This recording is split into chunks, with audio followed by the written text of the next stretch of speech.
Ceci est un cauchemar éveillé. Essayez donc pas d'en sortir. Je maîtrise à présent l'angoisse et l'épouvante. Je peux vous noyer sous des vagues de glauque et de gore. Nous allons voyager ensemble au sein même des atrocités.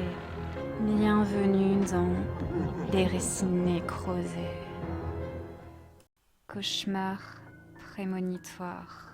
Dis-moi ce à quoi tu rêves, et je te dirai à quoi tu penses. Voir qui tu es et ce qui pourrait t'arriver. Et peut-être qu'en poussant un peu, tes rêves inouïs pourraient être de pénibles prémonitions. Les mauvais songes sont les reflets de l'inconscient, du moins c'est ce que tout le monde dit.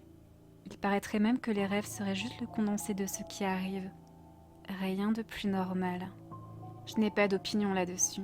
En fait, j'essaie juste de relativiser la signification. J'ai simplement une imagination débordante et dans ce sens, mes songes sont de bonne matière pour écrire des histoires qui font peur. Une nuit, une idée de Troisième Guerre mondiale horrible avec tant de réseaux de résistants empruntant des tunnels reliés aux anciennes gares a fait surface. J'en ai tiré un récit. Je vous parle de ça pour illustrer mes propos. Tout ça est une anecdote, une histoire fictive, juste basée sur un rêve. Mais ce que je vais vous rapporter est réel. Vous le comprendrez en appréciant le lien que je tisse avec l'actrice principale de mon songe. Elle était spéciale à mes yeux, et pour rien au monde je ne me permettrai de broder mes délires créatifs sur elle. Les choses perturbantes ont toujours un début, et l'essence de mon cauchemar commença comme ce qui suit. Une nuit, je me retrouvais avec mon compagnon près d'un resto gris en bordure d'autoroute. Un genre de dîner américain. À l'intérieur du restaurant, l'ambiance était calme comme figée par une brume de normalité. Tout fonctionnait au ralenti. Les serveuses glissaient lentement dans des démarches graciles de silhouettes fantomatiques. Les clients attablés mangeaient en fixant le vide. S'ensillaient, les paupières ouvertes voyant un autre monde.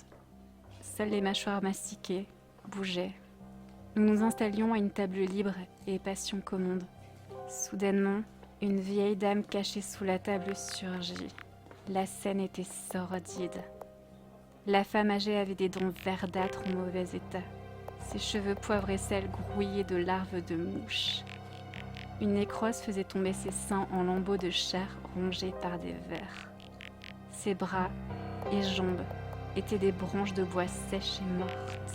Avec ses membres boisés et moisis, elle scalpa d'un coup vif le vêtement et le torse de mon compagnon.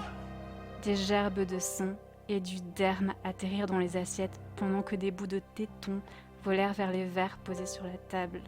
Dans le restaurant, un enfant était gelé par la peur de la scène. Il pointa un doigt maigre vers la vieille dame. Le ventre du garçonnet était recouvert par un large bandage d'hôpital. Près de lui, un médecin étrange désignait lui aussi la dame du doigt en disant qu'on avait essayé de soigner son cerveau avec de la gélatine.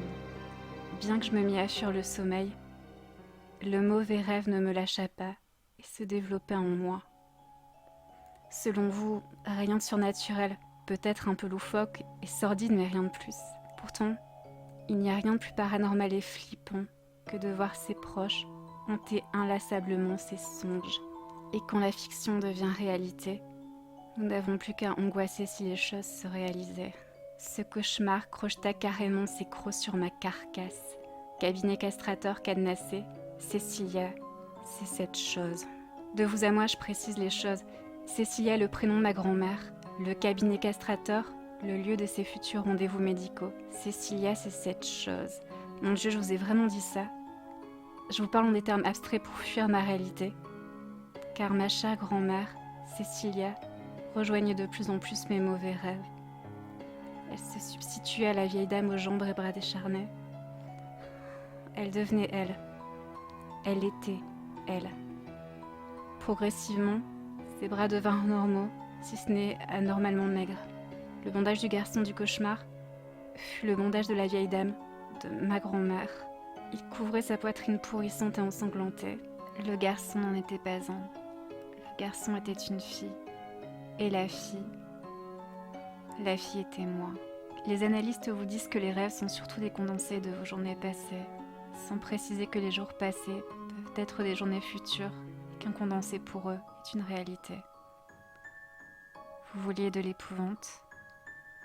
Je cauchemardais chaque nuit l'état médical de ma propre grand-mère, sauf que ce n'était peut-être pas un cauchemar. Le clou du show de l'horreur arrive. Un jour, elle nous invita. Je dus me pincer pour vérifier que j'étais bien éveillée, car elle nous donna rendez-vous dans une cafétéria près d'une autoroute. Presque tout le monde y commanda des burgers, sauf moi. Je ne mangeais pas, j'avais l'estomac noué. À la fin du repas, j'ignorais le laïus du serveur qui vantait la qualité de son dessert à la gélatine auprès de ma famille. Je ne pensais pas à la nourriture et n'avais envie que d'une chose, arracher ma grand-mère au gré du cauchemar qui était devenu notre réalité. Elle nous apprenait en essayant d'être la moins larmoyante possible qu'elle était en stade terminal du cancer du sein. Inopérable et aucune chance de se soigner, même avec le meilleur traitement. Fidèle à elle-même, elle tentait de nous ménager. Elle avait déjà bien vécu et n'avait pas peur de la mort. Moi, oui, j'avais peur de sa mort, de mes cauchemars, et aurais adoré dessiner en rêve le meilleur des mondes possibles pour elle. Elle s'épuisa à parler durant de longues minutes, pendant que moi, je la scrutais. Elle avait perdu beaucoup de poids, et il est possible que ce soit ce paramètre qui m'ait mis la puce à l'oreille. Son cancer, je le savais déjà sans même me l'avouer. Je commençais à me berner et me mentir à moi-même, car encore une fois, de vous à moi, je savais que j'avais fait une série de mauvais rêves prémonitoires. Je dirais pas à quel point le cauchemar peut rejoindre bien souvent la réalité. C'est réplique est commune au possible. Et vous vous doutez bien que son état empira. Par pudeur et par respect, je n'en dirai pas plus. Sûrement l'ai-je déjà trop dit. Tout ce que je peux vous conseiller est de surveiller tous vos songes les plus fous. C'est parce qu'ils sont mystérieux, mais lumineux, que les chiches lumières peuvent éclairer vos ténébreuses craintes.